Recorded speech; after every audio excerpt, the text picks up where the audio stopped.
നമ്മുടെ എല്ലാം പ്രിയങ്കരിയായിട്ടുള്ള ഊർമിള ഉണ്ണി അറിയില്ലേ? സിനിമാ നടി ഊർമിള ഉണ്ണി. ഊർമിള ഉണ്ണി ആനീസ് കിച്ചണിൽ വന്നപ്പം പറഞ്ഞു കൊടുത്ത ഒരു റെസിപ്പിയാണിത്. നല്ല അടിപൊളി ടേസ്റ്റാണ് കേട്ടോ. അത് കേൾക്കുമ്പോൾ തന്നെ നമുക്കത് ഉണ്ടാക്കണമെന്ന് തോന്നും. അത്രയ്ക്കും നമുക്ക് ടെംപ്റ്റിംഗ് ആയിട്ടാണ് പുള്ളിക്കാരത്തി അത് അവതരിപ്പിച്ചത്. മാമ്പഴ പുളിശ്ശേരിയാണ് ഉണ്ടാക്കിയിരിക്കുന്നത്. സ്പെഷ്യൽ ടേസ്റ്റിൽ ഒരു മാമ്പഴ പുളിശ്ശേരി. നല്ല എന്താ പറയുക, എല്ലാവർക്കും ഒരുപോലെ ഇഷ്ടമാകും. നല്ലൊരു റെസിപ്പിയാണ് എന്തായാലും പറഞ്ഞു തന്നിട്ടുള്ളത്. നല്ല അപാര ടേസ്റ്റാണ്, എന്നാൽ അധികം ഒട്ട് പാടുമില്ല. നല്ല രീതിയിൽ ഉണ്ടാക്കി എടുക്കുകയും ചെയ്യാം. അപ്പം നമുക്ക് ഈ ഒരു മാമ്പഴ പുളിശ്ശേരി നമുക്ക് എങ്ങനെയാണ് ഉണ്ടാക്കുന്നതെന്ന് നോക്കിയിട്ട് വരാം. മാമ്പഴ പുളിശ്ശേരി ഉണ്ടാക്കാനായിട്ട് ഇതുപോലൊരു 5 മാങ്ങ ഇതുപോലക്ക് ഞാൻ ചെത്തി വൃത്തിയാക്കി ഒരു ചട്ടിയിലോട്ട് ഇട്ട് കൊടുത്തിട്ടുണ്ട്. ഇനി ഇതിലേക്ക് നമുക്ക് കുറച്ച് വെള്ളം ഒഴിച്ചു കൊടുത്തിട്ട് ഇതൊന്ന് വേവിച്ചെടുക്കണം.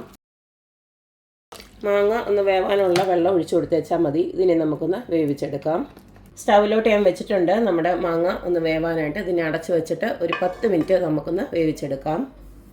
ഇട്ട് കൊടുത്ത മാങ്ങ ഇതുപോലൊന്ന് വെന്ത് വന്നിട്ടുണ്ട്. ഈ സമയത്ത് നമുക്ക് ആവശ്യത്തിനുള്ള ഉപ്പൊന്ന് ഇട്ട് കൊടുക്കാം.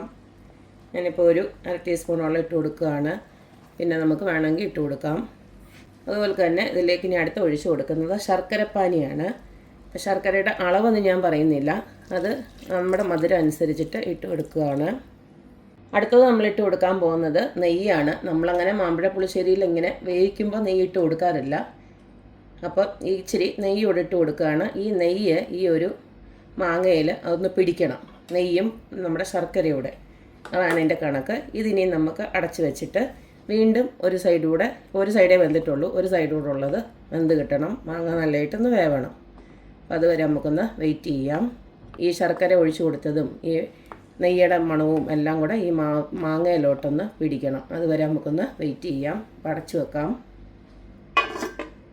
അടുത്തത് നമുക്ക് ഒരു അരപ്പ് തയ്യാറാക്കാനുണ്ട്. അതിന് വേണ്ടിയിട്ട് ഇതുപോലക്ക് ഞാൻ 1 കപ്പ് തേങ്ങ എടുത്ത് വെച്ചിട്ടുണ്ട്. നിങ്ങൾ മാങ്ങ എടുക്കുന്നതിൻ്റെ അനുസരിച്ചിട്ട് തേങ്ങയുടെ അളവും കൂട്ടണം. ഇതിപ്പം 5 മാങ്ങയുള്ളൂ, അതുകൊണ്ടാണ് ഞാൻ ഇത്രയും തേങ്ങ എടുത്തിരിക്കുന്നത്. ഇനി ഇതിലേക്ക് നമുക്ക് ആവശ്യത്തിനുള്ള മഞ്ഞൾപ്പൊടി ഒന്ന് ഇട്ട് കൊടുക്കാം. ഒരു 1/2 ടീസ്പൂൺ മഞ്ഞൾപ്പൊടി ഇട്ട് കൊടുക്കുകയാണ്. ഇനി ഇതിലേക്ക് എരിവിന് ആവശ്യമായിട്ടുള്ള മുളക് പൊടി, ഞാൻ കാശ്മീരി ചില്ലി പൗഡറാണ് ഇട്ട് കൊടുക്കുന്നത്. ഒരു 2 ടീസ്പൂൺ ഇട്ട് കൊടുക്കുകയാണ്. അതും ഈ പറഞ്ഞ പോലെ തന്നെ നിങ്ങളുടെ എരിവ് അനുസരിച്ചിട്ട് ഇട്ട് കൊടുത്താൽ മതി. ഇത് നല്ല രീതിയിൽ അരച്ചെടുക്കണം, നല്ല ഫൈനായിട്ട് തന്നെ അരച്ചെടുക്കണം. ഇതിലേക്ക് ഞാനിപ്പോൾ വെള്ളം ഒഴിച്ചിട്ടാണ് അരയ്ക്കുന്നത്. അതല്ല, നിങ്ങൾക്ക് വെള്ളം ഒഴിക്കാണ്ട് വേണമെങ്കിൽ തൈര് ചേർത്തിട്ട് വേണമെങ്കിലും അരച്ചെടുക്കാം. നമ്മളെന്തായാലും തൈരിനകത്ത് ചേർക്കുന്നുണ്ട്. അപ്പോൾ നമ്മുടെ അരപ്പ് ഇവിടെ റെഡി ആയിട്ടുണ്ട്. നല്ല രീതിയിൽ ഞാൻ അരച്ചെടുത്തിട്ടുണ്ട്. ഇനി നമുക്ക് ആ മാങ്ങ നന്നായിട്ട് വന്നതിന് ശേഷം ഇത് ഒഴിക്കാം. ഇട്ട് കൊടുത്ത ശർക്കരയും നെയ്ക്കകത്തും കിടന്ന് മാങ്ങയൊക്കെ നന്നായിട്ട് വരണ്ട് ഇതുപോലൊക്കെ തന്നെ നല്ലൊരു മണം വരുന്നുണ്ട്. നല്ല മണമാണ് കേട്ടോ.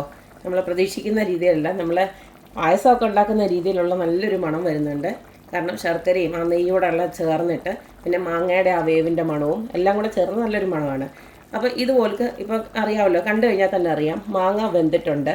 കണ്ടില്ലേ? ഇതിപ്പം ചിലതൊക്കെ ആണെങ്കിൽ നല്ല വെന്ത് അളിഞ്ഞു പോയിട്ടുണ്ട്.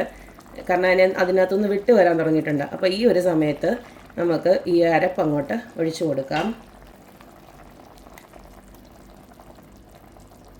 മിക്സിയുടെ ജാറ് കഴുകി കുറച്ച് വെള്ളം കൂടെ ഞാൻ ഒഴിച്ചു കൊടുക്കുകയാണ്. ഒരുപാട് വെള്ളം ആക്കണ്ട. ഇതിനി നമുക്ക് ഒന്ന് മിക്സ് ചെയ്തതിന് ശേഷം ഒന്നുകൂടെ അടച്ചു വെച്ചിട്ട് ആ ഒരു അരപ്പ് വേവുന്നിടം വരെ ഒന്ന് വേവിച്ചെടുക്കാം.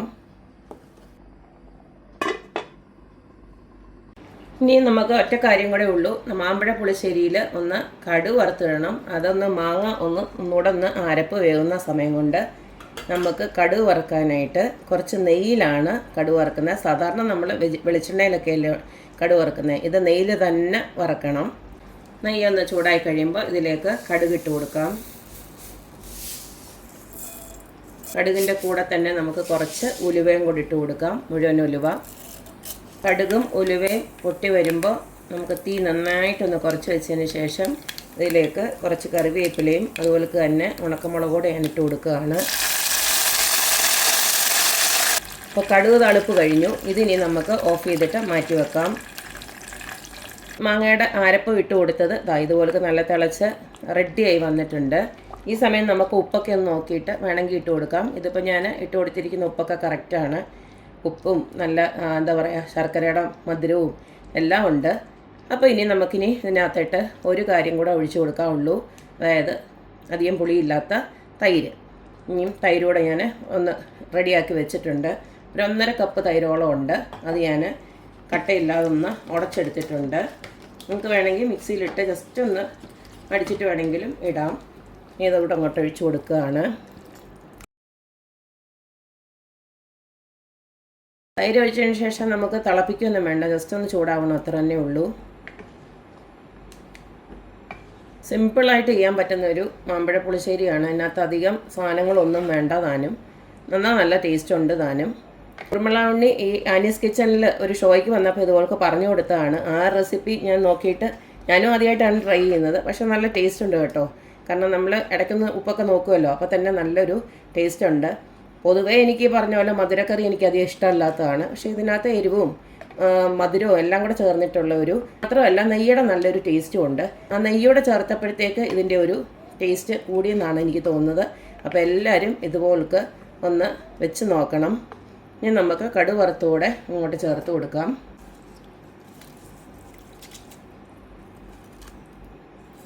തൈരൊക്കെ ഒന്ന് ചൂടായി വന്നിട്ടുണ്ട്. നമുക്ക് ഇനി സ്റ്റൗ ഓഫ് ചെയ്യാം. ഇത്രയേ ഉള്ളൂ നമ്മുടെ അടിപൊളിയായിട്ടുള്ള വെറൈറ്റി ആയിട്ടുള്ള ഒരു മാമ്പഴ പുളിശ്ശേരി. അതും വേഗത്തിലുണ്ടാക്കാൻ പറ്റിയത് ഇവിടെ റെഡി ആയിട്ടുണ്ട്. അപ്പോൾ ഊർമിള ഉണ്ണി പറഞ്ഞ പോലെ തന്നെ അപാര ടേസ്റ്റ് തന്നെയാണ്. ചിലർ പറയുമ്പോൾ തന്നെ നമുക്ക് ഒരു ആഹാരത്തിനോട് ഒരു കൊതി തോന്നുമല്ലോ, ഉണ്ടാക്കി നോക്കുന്നതിന് മുമ്പ് ഒരു കൊതി തോന്നുമല്ലോ. അങ്ങനെ ഒരു എനിക്ക് തോന്നിയിട്ട് ഞാൻ ഉണ്ടാക്കിയതാണ്. സംഭവം അടിപൊളിയായിട്ടുണ്ട്. എല്ലാവരും ട്രൈ ചെയ്ത് നോക്കുക, അഭിപ്രായങ്ങൾ അറിയിക്കുക. അപ്പോൾ എപ്പോഴും പറയുന്ന പോലെ തന്നെ എൻ്റെ റെസിപ്പീസ് ഇഷ്ടമുള്ള എല്ലാവരും please like, share and subscribe. അപ്പോൾ ഇനി ഒരു അടിപൊളി വീഡിയോ ആയിട്ട് വരുന്നവരേക്കും ബൈ.